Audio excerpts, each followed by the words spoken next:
Hey, what's up? Justin here, and what I wanted to talk about today is imagination. So as humans, we've got three worlds that we have to navigate. We have the physical world, we have the shared imagined world, and we have our own personal worlds. So the physical world is the world that's made up of our senses. So things that you can taste, touch, smell, see, or hear are things in the physical world. And the way of looking at the physical world is through the scientific method, observation, curiosity, and collecting data and comparing that with other data.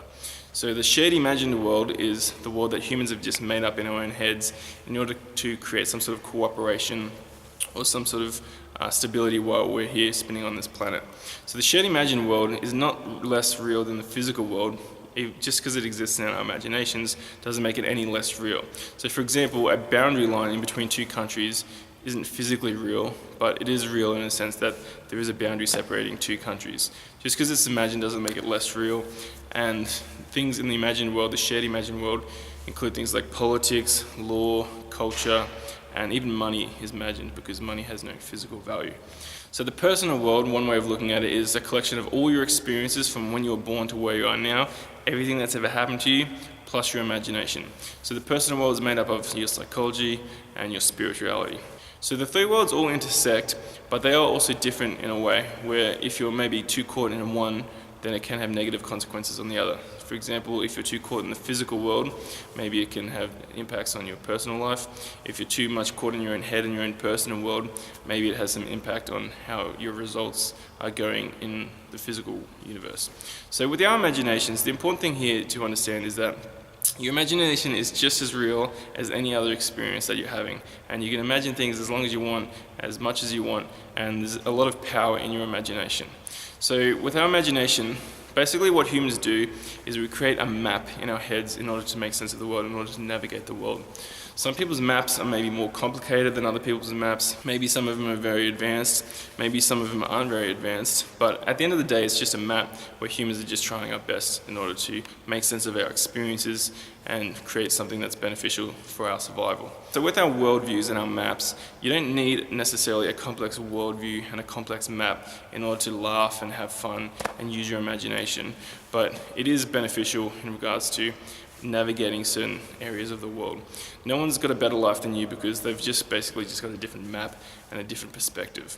Now, with our imagination, the fact that pretty much all the world is made up of people's imagination, I believe gives us power as individuals to maybe trust our imagination a little bit.